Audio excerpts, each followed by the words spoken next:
Turkish get-up. You may be familiar with it, you may not be. But I'm going to tell you that this Turkish get-up is a series of movements that brings you from lying on your back on the floor to standing on your feet. And if you think about this has got to be, in the terms of functional training, highly functional, because getting up off the ground and getting on your feet seem to be something that we do every day in our lives.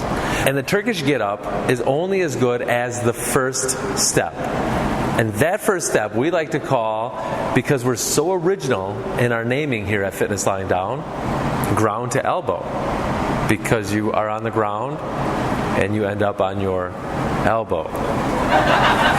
When people are in that bottom position and we tell them to rise up, the first thing they want to do is ab crunches, because that's what they know. If I'm on my back and I need to sit up, well, I have to do a crunch or a sit up to make that happen.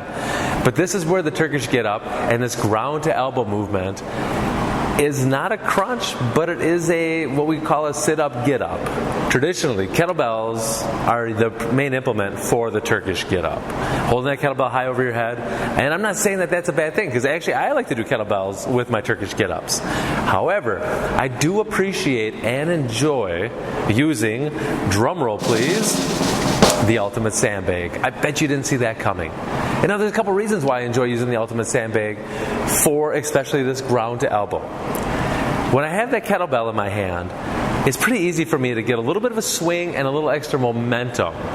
That's not very authentic. Now when I put a bag on top of my shoulder and I try to rise up off of the ground, well, that bag is going to keep me honest. So if I don't make this movement as efficient as possible, the bag's going to remind me who's boss, and it's going to push me back down to the ground. So I have to show the bag who's boss, because guess what? I ask the questions around here. I'm in charge. So the first step is we put that sandbag on top of the shoulder. Now we need to make sure that whatever side that bag resides on, that's your bent leg. And I like to see the feet at about a 45-degree angle pointing away from your body. Now, the arm and the leg that are straight need to be parallel. The tension on that ultimate sandbag is going to help. So I need to wrap my arm around that bag and pull it. So I'm creating that tension now in my upper back. And that's going to keep that core connected. So as I roll, I will actually roll out of that bottom position to get up to my elbow. Now, if you come up too early, or if you're not rolling at all, the bag's going to remind you who's in charge. You're back on your back. However, if you get that successful roll, and I'm going to give you a tip, this one's on the house. As I roll to the side, I need to look away from the bag.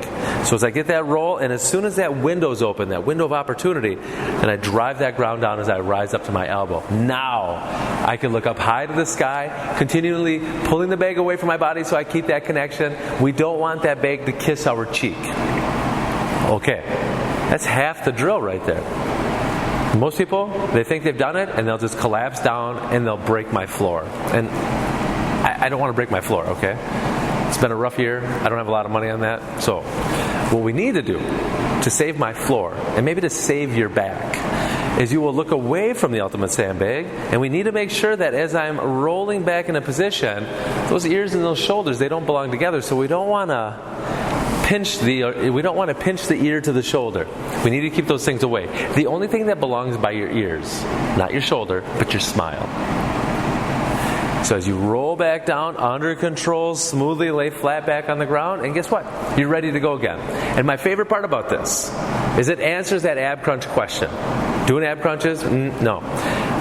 This is a core exercise, not an ab exercise. Abs are included, yes, but there's so much more in that core musculature that gets invited to play and participate. So there you go. Get-ups. Stop doing crunches. There's another thing that you can do. Take the crunches out of your fitness toolbox, put in those get-ups, practice them, make them look easy. No Daniel LaRusso Karate Kid kick on the way up. Time it well. It's not about strength. It's about timing, and it's about efficiency.